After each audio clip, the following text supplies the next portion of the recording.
You definitely don't want to be bunging, hundreds of images up there that are going to take up a lot of memory.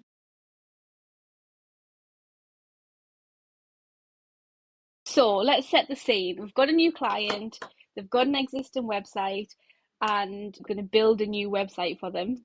They have this massive site, they have a load of content, they have blogs on it. What would we suggest to the client first of all? The first thing I suggest to a client who we're creating a new site for, who's already got an existing site with lots of content on it, from blogs to service pages, is to take a really good look at what you've already got. More often than not, people have got way too much. They're trying to cram too much in. And usually when you're creating a new site, one of the most important things is to create something that is slicker, easier, and more compelling. So get rid of what you don't need. If you've got blogs that have been on your current site for 5 years plus, they're probably going to be irrelevant unless they're performing really well for you.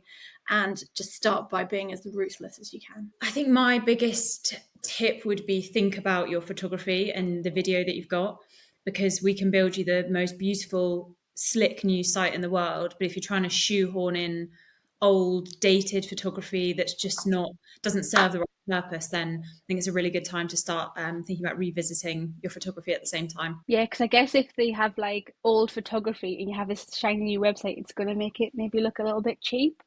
It's going to Yeah, not look like nice, new, shiny. If people land on it, they're going to be like, oh, I've seen this image, I've seen this before. And yeah, similar with the exactly. content, I guess, that they bring over. Exactly, yeah. If a lot of it's old, or potentially if they're using like stock imagery, and if you're trying to reposition your business, you need to really think about the photography as well, rather than just the website itself. And the video is often what really does the talking. And remember that it's a new website is such a good opportunity to present yourself in an amazing, fresh new light. So it's worth taking the time to make sure that the photography stands up to that. We're putting so much effort into something that is going to sell your business. So cleaner, more modern, accurate photography that's perhaps veering away from the stock images so much is a really good direction Yeah. to go. And do you guys, as account managers, have like these kind of conversations with clients? Do you do that as part of a kickoff, like the kickoff meeting, or just at any point? Or One of the most important things I always say in a kickoff is to start thinking about the content that you want right now. It's one of the first things that needs to be concentrated on, not just getting rid of anything that's not helpful or relevant or performing well for you anymore, but thinking about new things that you need. The earlier you can start concentrating on it, the better, because it always takes longer than you think. do you think it's like one of the biggest issues that causes delays in launching websites is content? It can tend to be the kind of thing that clients only start thinking about once they actually get the site and they start playing with it. Mm, And they often think, oh, the copy that we've got is good enough, or it often is a bit of a hold up. Or sometimes they see the brand new site, they think how brilliant it looks. And then at that point they think, oh yeah, actually we could have done with some new photography, or we could have done with some new like graphic yeah. or something like that. It's Yeah. probably, I'd always try to say, keep it in mind when you're looking at your designs, for example. When we design a website, we don't produce the final website. It is a series of building blocks that will allow the client to change what each page looks like as often as they like, essentially. So you don't have to look at your copy to fit exactly what's on the page in front of you. Mm. So what you need to say, as important as what it looks like, and we will always have designed ways for you to be able to get your point across with as many or a few words as you need. Yeah, because I know what you were saying just before, Jen, about them having a lot of old content and stuff like that. Do you find once we're ready to launch a website that maybe sometimes clients just kind of shoehorn that content in to Yeah, the new website and it maybe doesn't look right? yeah, totally. Ones where the content ends up just in a full block of text like that and it's not very user friendly. No, it's exactly that. So starting to think from, like I said, the early rounds of design where you know the blocks that we're going to be creating for you and working with, looking at that in line with what you want to say and trying to start making a plan for where it's going to appear is really sensible. Chunks. Hmm. And writing a whole page is a good place to start because it helps you frame your thinking, put in some words that align with your tone of voice, and let thoughts flow a bit more freely. Yeah. But when you're really trying to nail getting a message across, when people have got so little attention reading a website, it's actually easier to break it into digestible chunks. Yeah. And do you think, Sarah, that do clients have any like common questions or common concerns around kind of getting the content across? Because I know we've done a few where we've kind of we've done a bit of the migration stuff. Do they have any initial concerns around that or questions? Yeah, I think the biggest question is probably around like content. Obviously, they know their business best, and so they're often able to reams and reams and reams about what they do. It's about kind of like what Jen just said, Yeah. down into digestible chunks, and also making sure that those chunks are performing in the best way. And so quite often that's a good time for us to loop in the SEO team to kind of make sure that all of the content that that the client and us are, optimized. Yeah. And we can help with that. I mean, is that you, Jen, that helps if a client wants us to obviously not only look at SEO, but perhaps like rewrite the content, what they already have in a better way? Absolutely. So big part of my job is helping clients with content, whether they've got content on the old website that needs refining, updating, shortening, lengthening, optimizing, getting a new message across, whatever it is, from starting from scratch. You know, we work with a lot of new businesses as well. Quite often we'll go through a tone of voice procedure with them, a brand identity procedure that helps us to sort of help the client uncover the key messages that they're trying to get across. So when we run a project in that way, it's a brilliant chance to really get under the skin of what they are, what their story is, and weave that through the content at the same time. We also write a lot of blogs for our clients, really important for SEO. Yeah, perfect. So do you find the clients have any struggles when they're migrating the content? I know a lot. I mean, James talked about the bulk of our websites being built on WordPress, and that is built in a way that's quite simple to use. I mean, I say that as we use it all of the time, but do the clients have any struggles with that? I know we have a couple of other platforms that we use. Is there anything that comes up with that? I think at the end of a project, Sarah, we do a little bit of training where needed. Yeah, I think when we move a client to a new platform or build a brand new website for them, it's always a bit of a learning curve for them getting used to the new system, particularly if maybe with smaller businesses where dealing with the website isn't something they're going to be doing on a day-to-day basis. You know, their focus is elsewhere. So yeah, like you just said, Kim, at the end of the build process, we do a half-day training session with them, and whoever else in the team needs to be involved. But it's very much an ongoing process. You know, we don't just sort of hand it over and then back off. We're there to support them throughout the process of population. And then, of course, once the website goes live, if the client does have any questions, we're always on hand to help them. But yeah, the platform that we use, so we use WordPress and we use flexible content blocks, is super intuitive and really user-friendly. So yeah, generally our clients really enjoy using it. Yeah, I mean, I think it's quite easy. And I think because before I even come into contact with Giant Peach, I'd never used it before. One of the most common things that comes up is probably to do with images. Size image for its position on the site. So for example, you imagine a banner at the top of a homepage. It's a big, wide image that you need. Yeah. And for certain blocks, it might be a smaller square image or even a shape that pulls out part of the brand identity that then serves as a receptacle for that image. We teach clients about how to create and get the right size images so that they display correctly and have the focal point of them in the right place. There are easy ways to edit them yourself, of course, but we've also got in-house team of content people that can help with that too. Yeah, because I guess if they just put any image in there, it can also then slow the site down. Yeah, that's so true. It's not just about the sort of size in terms of the orientation or the shape of the image. It's about the resolution and the amount of pixels in it too. So you definitely don't want to be bunging, you know, hundreds of images up there that are going to take up a lot of memory.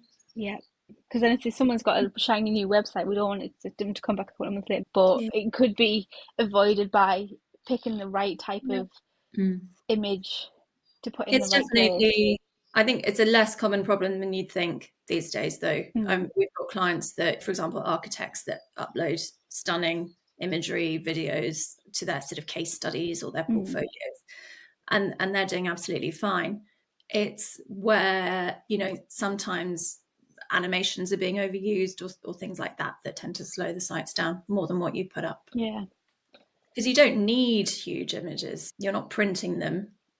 Yeah. You don't need the resolution to be as high as you might think. Yeah. And do you have any other, like, I know you mentioned, well, both about starting to think about the content at the start of the project, you know, the copy, the images, the photography, videography, whatever they might be putting on there. Is there any other tips or suggestions that you might give a client or potential client to make sure it goes as smooth as possible and doesn't delay anything? For a website, 9 times out of 10, you need a home page, you need an about page, you need your service pages, and you need a contact page, and then probably some form of blog and journal. You might then have case studies. You might have any manner of other bits of information in there, but those are the sort of 5 or 6 that you're going to see 99% of the time. So that's your starting point, really. Think about what you want to say on the homepage. Think about what you want to say on service pages. So you've got the top line information on the homepage that's really going to hook people in. The about page is more of a chance to tell your story. The service pages are getting into the nitty gritty of what you do, services or products, obviously. And then blogs can get anything from company news to a team day out to a deep dive on a subject that's relevant to what you do in your audience.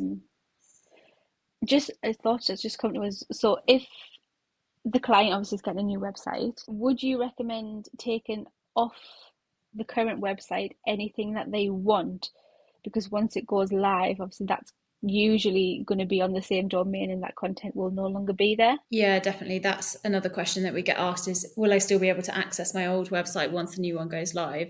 And 9 times out of 10, the answer is no, you won't. Stripping that content out as early as possible and getting to work on, like we said, optimizing it and rejigging it is a very good thing to do as early as possible. The devs can always do a big download of your content in terms of the imagery and videos on there. So that's all in one place.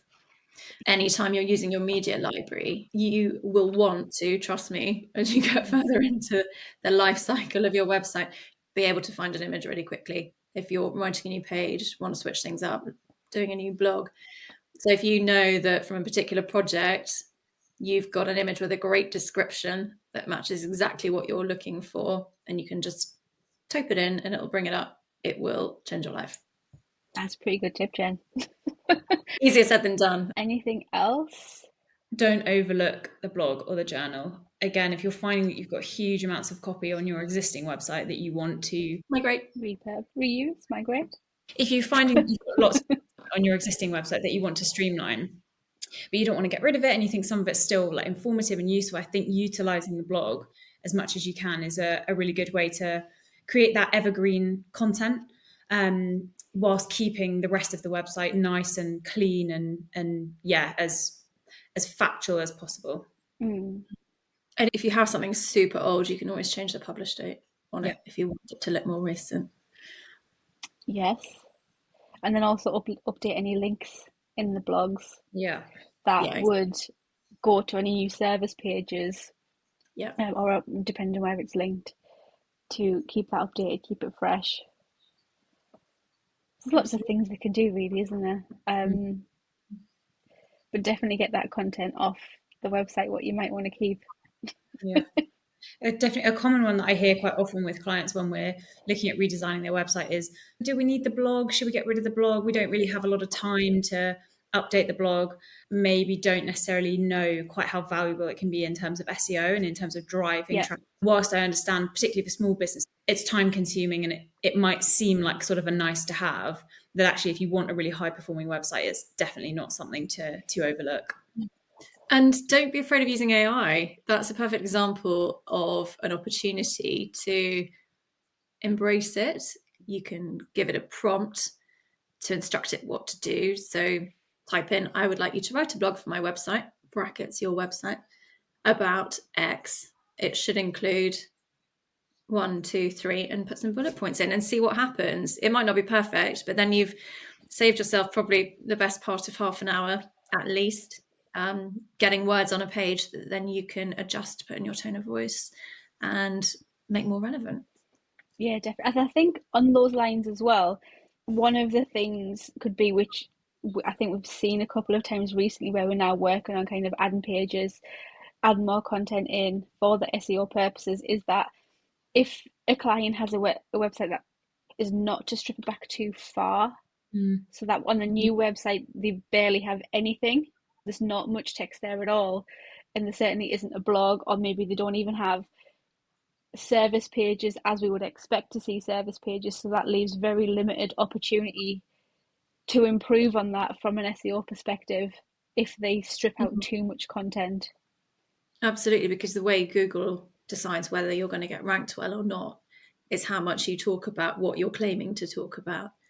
It's the gone are the days of just stuffing a few keywords in there. You need long tail keywords, so more than one word, a phrase, and then multiple phrases that back up what you're claiming that you do. And I don't think it's something that people need to overthink. If you're writing about your business and telling people your experience and what you do, naturally, you should get to a point at which a lot of that's in there if you keep your keywords in mind.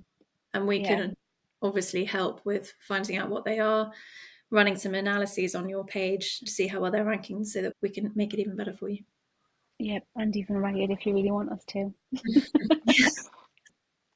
Is there anything else around migrating content, or any struggles people have, or issues, or anything like that regarding content? The smaller bits that people do, like call to action buttons, stuff like that, like all those little things that you might not necessarily consider in the first place. The longer pieces of content that you're going to write for your website, so your service pages, homepage, blogs, etc., obviously form the bulk of what you're doing, but there are quite a lot of sort of smaller intricacies and details that really add up together to make the overall impression. So it's important to remember little things like call to action buttons, whether it's a button or a link that take your visitor to the next stage in hopefully their purchasing journey. Image captions and alt text. Image captions aren't always necessary, but if you want them, you need to write them. And alt text is really important when it comes to SEO. So that's the practice of putting a description of what the image shows into the back end. You've also got a 404 page to think about, which is if somebody is trying to access something that doesn't exist anymore or has got the tail end of your URL wrong, they'll come up with a page that says this page can't be found. It's really fun coming up with something different for those that can help you reflect your brand personality. And then your headers as well. You know, we've talked a bit about the fact that on-page content is going to be broken up quite a lot when it comes to using flexible content blocks. So think about headers, subheaders, and other ways that you need to break up text. I suppose it's all the little things that people don't really think about. They might think about writing a service page, or they might just think about writing a blog, but actually not how that's going to work on a new site. Yeah, on a little bits that level, I think it's probably quite a part of what things up, because people may well have written content, but they haven't thought about how to divide it up, and the headers and the call to actions. Thinking about the overall architecture of the site, just because a page looks nice, the most important thing is, does it serve its purpose in the user's journey? Is it going to lead them where you want it to lead them?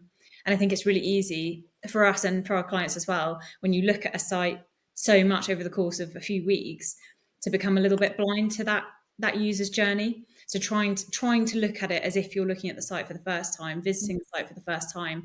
Is it easy to get where I need to go? Does it feel natural moving through the site? And like Jen said about those key call to actions, are they consistent so that the user always knows where they should be going next? Do you find that's something that people don't think about that often?